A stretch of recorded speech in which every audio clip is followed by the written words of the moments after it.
आदर और सम्मान के योग आज के इस समारोह के प्रभारी श्री रामविलास शर्मा जी, आज चौधरी वीरेंद्र सिंह जी के जन्म दिवस पे आज उनको बधाई देने के लिए आए हुए अलग अलग राजनीतिक दलों से मंच पे बैठे हुए सभी राजनेतागण,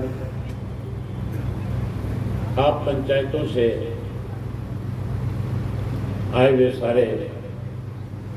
आपों के प्रतिनिधिगण, सामाजिक संगठनों से चौधरी साहब को उनके जन्म दिवस के ऊपर मुबारक देने पहुंचे हुए सभी सम्मानित साथियों, आज इलाका से आए हुए चौधरी वीरेंद्र सिंह जी के प्रति अपनी श्रद्धा, अपना प्रेम और अपना आशीर्वाद देने के लिए आए हुए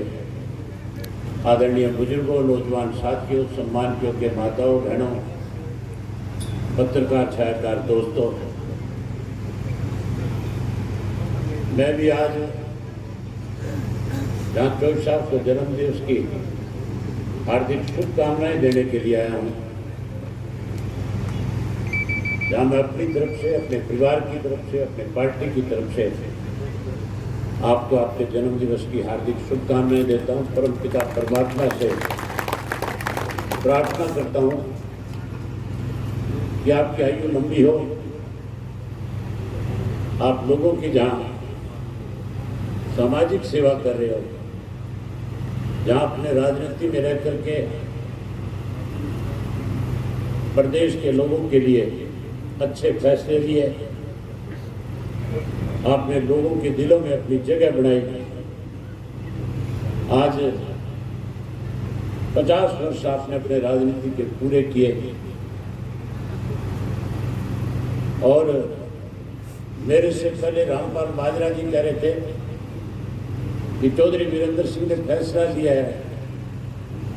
कि मैं चुनाव नहीं लड़ूंगा। चौधरी साहब राजनीतिक आदमी, एडवोकेट, डॉक्टर और अध्यापक कभी भी रिटायर नहीं हुआ। रिटायर तो वो लोग होते हैं जो समाज में अपनी पहचान खो बैठते हैं। आपने समाज में बहुत बड़ी पहचान बनाई, आपके इस राजनीतिक अनुभव का अब आने वाली जो पीढ़ी है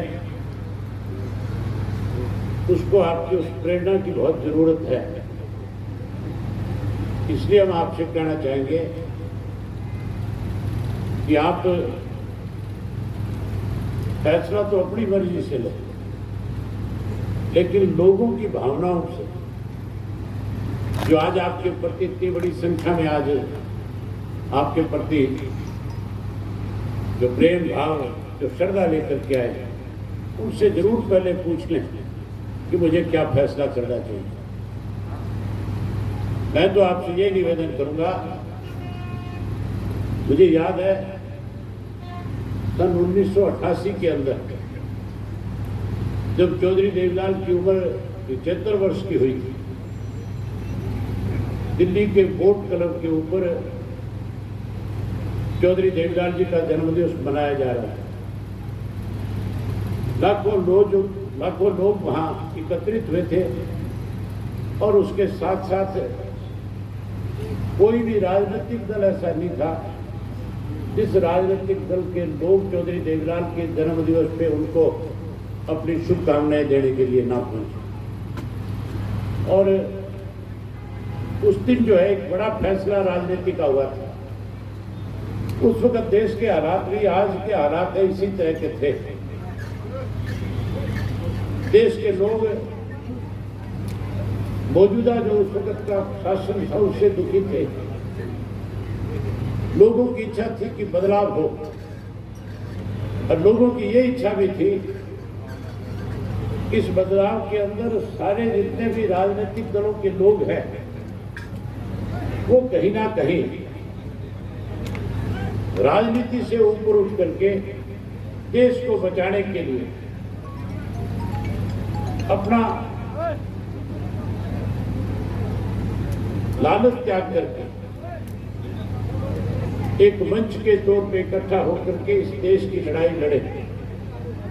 आज भी इस प्रदेश में हालात इस किस्म के हैं। आज लोग दुखी हैं, परेशान हैं, लोग आज बदलाव चाहते हैं। उदाहरण है आपके सामने कोरोना की महामारी, उदाहरण आपके सामने इस देश के अंदर कृषि के जो 3 काले कानून बनाए गए थे, किस तरह से 1 वर्ष तक लोग जो है अपना घर बार परिवार खेत बच्चे सब छोड़ करके गर्मी सर्दी हर मौसम में एक लड़ाई लड़ रहे थे। और उस लड़ाई में कहीं आपने भी राजनीति से ऊपर उठ करके उस आंदोलन को समर्थन किया था, उस आंदोलन के लोगों में एक विश्वास पैदा किया था।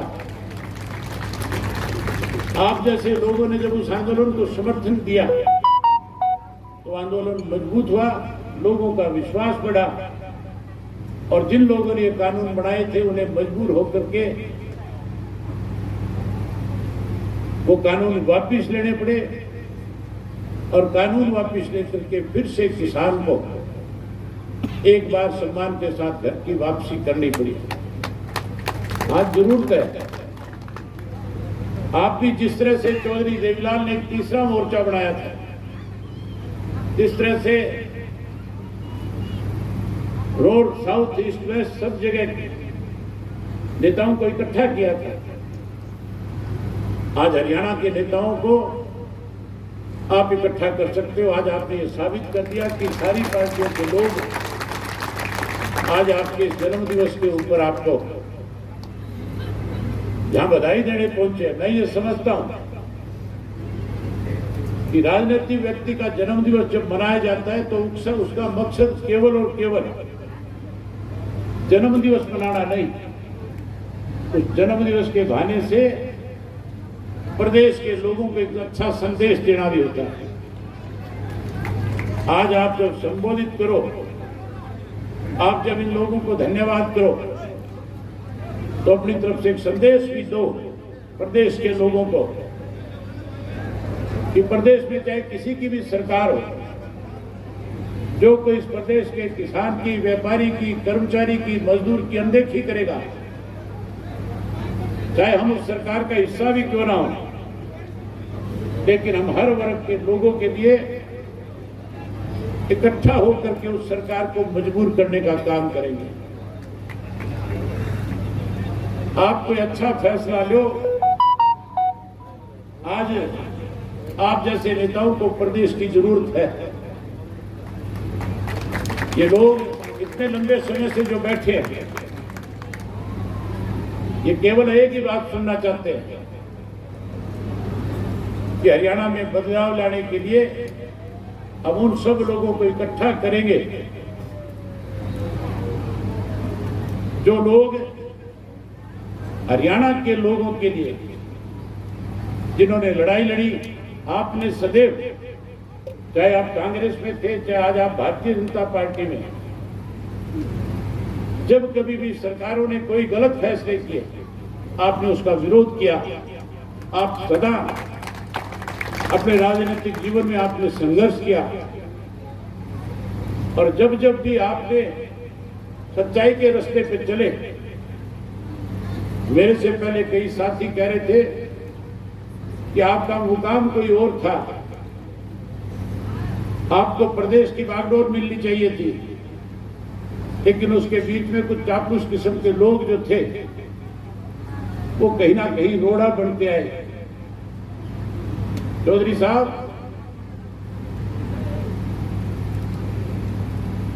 जिस मुकाम की बात उन लोगों ने करी, मैं एक बात खुल करके कहना चाहूंगा, मुख्यमंत्री का पद कोई मायने नहीं रखता। मुख्यमंत्री इस देश के अंदर अलग अलग प्रदेशों में बहुत लोग बने, मुख्यमंत्री ऐसे लोग भी बने हैं जिनको लोग आज शक्ल से भी नहीं जानते, लेकिन जो राजनीति, जो संघर्ष आपने अपने जीवन में किया है, जो लड़ाई आपने लड़ी, जिस ढंग से लोगों में अंदर आपने एक विश्वास पैदा किया, उसके लिए आप बधाई के पात्र हैं। आज भी लोगों के दिलों में आपकी एक अलग पहचान, एक अलग जगह है। मैं तो परमपिता परमात्मा से यही प्रार्थना करूंगा कि आप राजनीति में आगे बढ़े, आने वाली पीढ़ी के प्रेरणा स्रोत बने, लोगों के दिलों में इसी तरह से राज करे, और जहां कहीं हरियाणा प्रदेश के लोगों की कोई अनदेखी करे, वहां न केवल आप उसका विरोध करें, बल्कि जिस ढंग से आपने लोगों में जागृति पैदा करी, उससे भी बड़ी जागृति पैदा करके इस प्रदेश में बदलाव लाने का काम करें। ये मंच पे बैठे हुए नेता जो है, ये सारे के सारे अपने अपने दलों में दुखी हैं।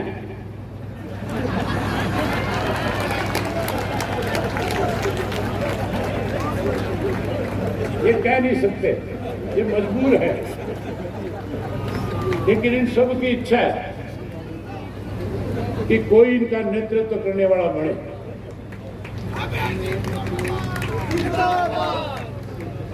तो मैं तो आपसे यही कहूंगा, यही प्रार्थना करूंगा कि आप रिटायरमेंट की ना सोचें और इस प्रदेश के अंदर तीसरे मोर्चे की अगवानी करें, तीसरा मोर्चा बनाएं, और तीसरा मोर्चा बना करके प्रदेश के लोगों में एक विश्वास पैदा करके 2024 के अंदर जैसे पंजाब में एक बहुत बड़ा बदलाव आया, उस तरह का बदलाव लाने का काम करें। अभी मेरे से पहले सुशील गुप्ता जी बोल करके गए थे, बड़ी हैरानी की बात है। हमारे एक कहावत है, वो लग ला के डड्डू कंध चढ़ा, भाषण देंगे, कहेंगे कि आपका सपना पूरा करेंगे, आप आओ,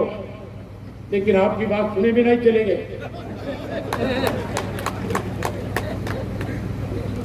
ख्वाब दिखाने वाले बहुत आएंगे, लेकिन आपका राजनीतिक जीवन बहुत बड़ा रहा है। कोई भी फैसला लेने से पहले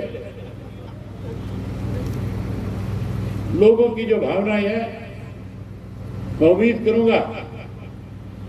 कि आप उनकी भावनाओं की कदर करके तीसरे मोर्चे का गठन करने में बड़ी भूमिका निभाने का काम करोगे। एक बार फिर आपको आपके जन्मदिवस पे अपनी तरफ से, पार्टी की तरफ से, परिवार की तरफ से हार्दिक शुभकामनाएं देता हूं, और परमपिता परमात्मा से प्रार्थना करता हूं कि आपकी दीर्घायु करे, आप लोगों की इसी तरह से सेवा करें।